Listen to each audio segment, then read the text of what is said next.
Dear student, कैसे हो आप सब। तो आज मैं पढ़ाने वाली हूँ डाइजेस्टिव सिस्टम। तो आप लोग प्लीज़ पूरा वीडियो अंत तक देखें ताकि आप लोगों को समझ में पूरा आए। तो आज मैं डाइजेस्टिव सिस्टम के बारे में पढ़ाऊंगी और पिछली वीडियो में मैंने सेल के बारे में पूरा आप लोगों को पढ़ाया था। तो आप लोग जिन लोगों ने वो वीडियो नहीं देखा तो पहले वो वीडियो देख लें। तो आज मैं पढ़ाने वाली हूँ जो डाइजेस्टिव सिस्टम के बारे में पढ़ाने वाली हूँ, तो आप लोग प्लीज़ अंत तक बने रहें। और जिन लोगों को मेरा वीडियो अच्छा लगे तो वो लाइक और सब्सक्राइब ज़रूर करें।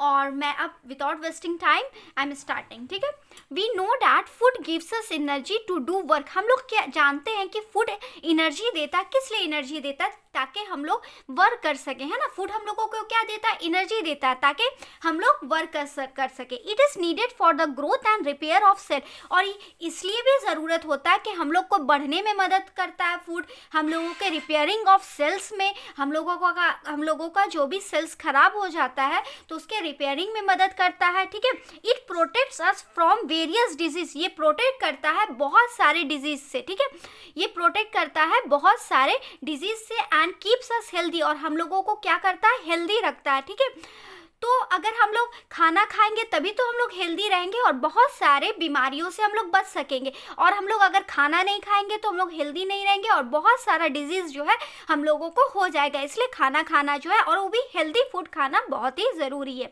Food contains a variety of substance called nutritions. ठीक है, फूड जो है कंटेन करता है बहुत सारा सब्सटेंस जिसको न्यूट्रिशंस कहते हैं। Nutritions are the substance needed by our body for good health and growth. Nutritions ऐसा सब्सटेंस है जिसमें हम लोगों को बॉडी को क्या ज़रूरत होती है? गुड हेल्थ की और ग्रोथ की। ठीक है, हम लोग अगर न्यूट्रिशंस वाला खाना खाएंगे तो इससे हम लोगों का जो हेल्थ होगा वो बहुत ही अच्छा रहेगा और हम लोग अच्छे तरीके से बढ़ेंगे भी। ठीक है, अब आते हैं टाइप्स ऑफ न्यूट्रिशंस। ठीक है, कितने टाइप का न्यूट्रिशंस होता है? तो मेनली जो होता है वो 4 टाइप्स का न्यूट्रिशंस होता है। पहला जो होता है वो carbohydrate, fat, protein, vitamin and minerals. ठीक है, अब मैं पहले कार्बोहाइड्रेट में आती हूँ। Carbohydrate, we get energy from carbohydrates. हम लोग कहाँ से एनर्जी हम लोगों को मिलता है? कार्बोहाइड्रेट से मिलता है। तो कार्बोहाइड्रेट किन किन चीज़ों में पाया जाता है? राइस में पाया जाता है, चावल में, व्हीट में, पोटैटो में, बनाना में एंड शुगर केन में, केतारी में आर रिच इन कार्बोहाइड्रेट्स।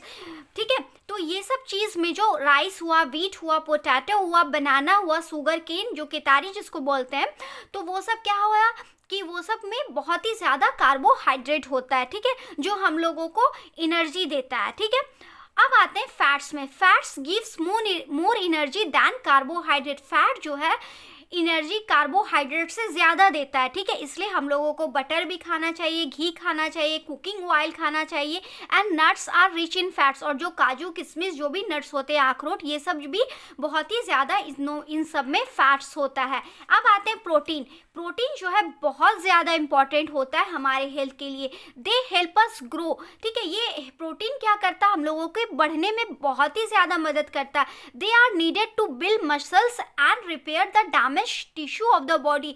तो प्रोटीन क्या करता है? ये हम लोगों के मसल्स को बिल्ड करता है। जो भी हम लोगों का टिश्यू खराब हो गया है उसे रिपेयरिंग करने में मदद करता है प्रोटीन। तो प्रोटीन किन किन चीज़ों में मिलता है? मिल्क में, दूध में मिलता है, मीट में मिलता है, फिश में मिलता है, आपको एग्स में मिलता है, आर रिच इन प्रोटीन। तो आप लोग ज़रूर मिल्क, मीट, फिश, एग ये सब ज़रूर खाएं।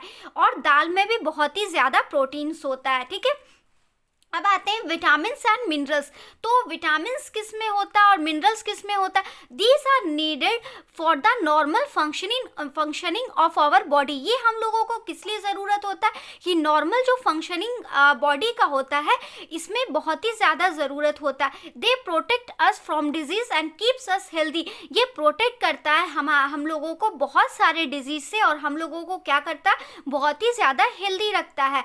Fruit and vegetables are rich in vitamins and minerals. और फ्रूट हम लोगों को मौसम का जो मौसम में फ्रूट आता है वो सब ज़रूर खाना चाहिए क्योंकि इसमें बहुत सारा विटामिन्स और मिनरल्स होता है। और ग्रीन वेजिटेबल्स भी खाना चाहिए क्योंकि इसमें भी बहुत ज़्यादा मात्रा में विटामिन्स एंड मिनरल्स पाए जाते हैं। ठीक है, होप करते हैं कि आपको यहाँ तक समझ में आया होगा। ठीक है, अब ये कुछ नोट्स लिखा हुआ है। Carbohydrate, fat and proteins are needed in large amounts in our body. ठीक है, कार्बोहाइड्रेट, फैट्स और प्रोटीन्स में का बॉडी को बहुत ही ज़्यादा ज़रूरत होती है। These are called macro nutritions. इसको क्या कहते हैं? मैक्रो न्यूट्रिशंस कहते हैं। और विटामिन्स और मिनरल्स का जो बॉडी को ज़रूरत होती है बहुत ही कम अमाउंट में बॉडी को ज़रूरत होती है, इसलिए इसको कहते हैं माइक्रो न्यूट्रिशंस। इसको जिस चीज़ को बॉडी को ज़्यादा ज़रूरत होती है उसको क्या कहते हैं? मैक्रो न्यूट्रिशंस कहते हैं। और जिस चीज़ को बॉडी को बहुत ही कम अमाउंट में ज़रूरत होती है वो उसको क्या कहते हैं? माइक्रो न्यूट्रिशंस कहते हैं। तो मैक्रो जो न्यूट्रिशंस होते हैं उसमें क्या क्या आते हैं? कार्बोहाइड्रेट आते हैं, फैट होते हैं, प्रोटीन्स होते हैं। तो आप लोग कार्बोहाइड्रेट वाला चीज़, फैट वाला चीज़, प्रोटीन वाला चीज़ ज़्यादा खाना खाइएगा। और जो विटामिन और मिनरल्स जैसे फ्रूट्स और वेजिटेबल्स वो सब बहुत ही कम मात्रा में बॉडी को ज़रूरत होती है, ठीक है? तो वो आप कम भी खाएंगे तो चलेगा, ठीक है? अब आते हैं न्यूट्रिशंस, ठीक है? Nutritions is the process of taking in food by an organism at its digestions complex substance into simpler substance absorption and utilization by the body। तो न्यूट्रिशंस क्या प्रोसेस है? न्यूट्रिशंस ऐसा प्रोसेस है जिसमें कि हम लोग फूड को लेते हैं, ठीक है, और डाइजेस्ट करते हैं कॉम्प्लेक्स सब्सटेंस को बहुत ही सिंपलर सब्सटेंस में डाइजेस्ट करते हैं, ठीक है, जिससे कि हमारा बॉडी एब्जॉर्ब भी कर लेता है और हमारा बॉडी जो उस चीज़ को यूटिलाइज करता है, ठीक है। अब देखते हैं steps involve in the process of nutrition, ठीक है। 5 स्टेप जो है वो न्यूट्रिशंस में इन्वॉल्व होता है। तो पहला क्या? इजेशंस। इजेशन क्या होता है? जो चीज़ हम लोग जैसे मुंह में लेते हैं खाने के लिए तो उसको क्या कहते हैं? इजेशन कहते हैं। डाइजेशन क्या होता है? जब स्टोमक के स्मॉल इंटेस्टाइन में जब वो डाइजेस्ट हो जाता है तो उसको क्या कहते हैं? डाइजेशन होते हैं। जब हमारे बॉडी में ये एब्जॉर्व करता है, जो भी खाना पचा है वो एब्जॉर्व करता है, उसको क्या कहते हैं? एब्जॉर्प्शन कहते हैं। और जो भी खाना एसिमिलेशन मतलब क्या होता है कि वहां तक पहुंच के उसका यूटिलाइज हो रहा तो उसको क्या कहते हैं? एसिमिलेशन कहते हैं और इजेशन कहते हैं। तो इसके बारे में बारी बारी से हम लोग पूरे डिटेल में पढ़ेंगे, तो आप लोग बने रहें, ठीक है। अब आते हैं इजेशन। इजेशन क्या है? The process of taking in food through the mouth is called egestion. Egestion क्या होता है कि जब हम फूड में माउथ में कोई भी फूड टेक करते हैं तो उसको क्या कहते हैं? इस प्रोसेस को क्या कहते हैं? इजेशन कहते हैं, इंजेशन कहते हैं, ठीक है।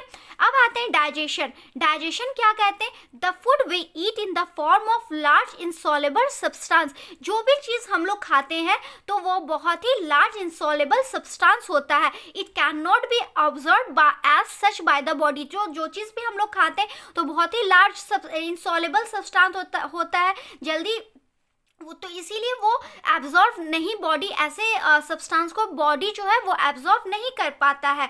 The breakdown of complex components of food into simpler substance is called digestion.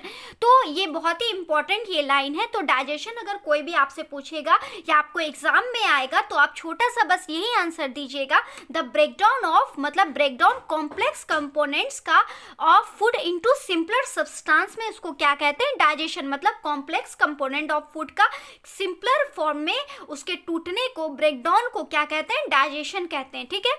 ये सब आप लोग प्लीज नोट डाउन कर लें। अब आते हैं एब्जॉर्प्शन। एब्जॉर्प्शन क्या होता है?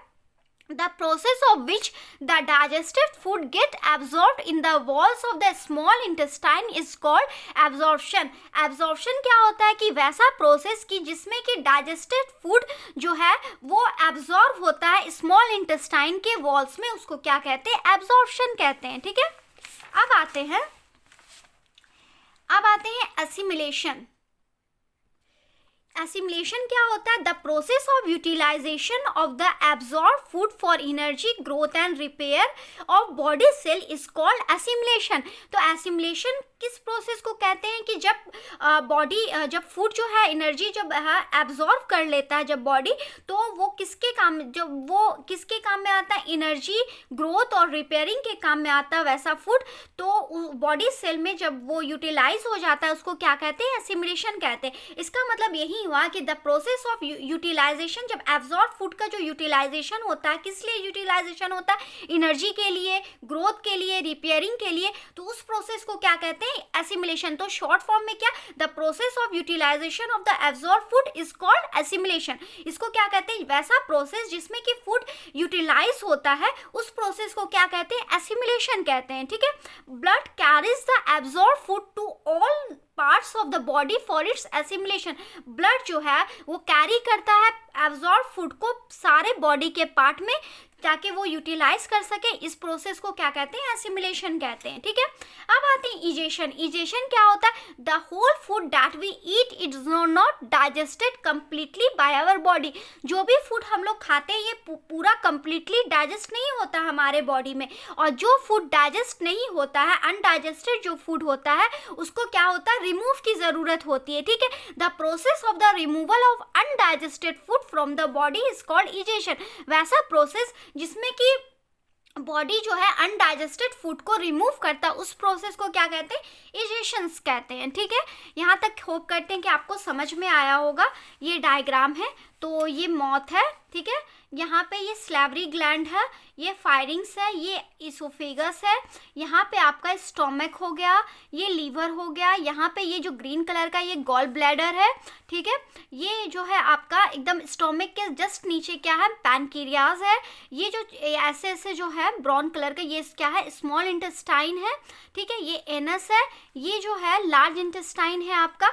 तो यहाँ से फूड आता है, स्टोमक में आते स्मॉल इंटेस्टाइन से होते हुए लार्ज इंटेस्टाइन से, फिर जो अनडाइजेस्टेड फूड होता है वो एनस के द्वारा निकल जाता है। तो ये पूरा फिगर है ह्यूमन डाइजेस्टिव सिस्टम का।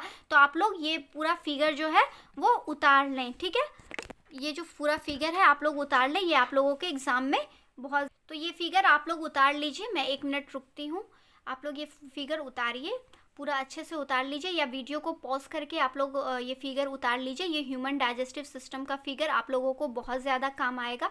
होप करते हैं कि आपको मेरा वीडियो अच्छा लगा होगा। अगर अच्छा लगा तो लाइक एंड सब्सक्राइब कर दीजिए, और अपने फ्रेंड्स के साथ भी शेयर कर दीजिए, ताकि आप लोग आगे अच्छे से आप लोगों को डाइजेस्टिव सिस्टम के बारे में अच्छे से समझ में आ जाए।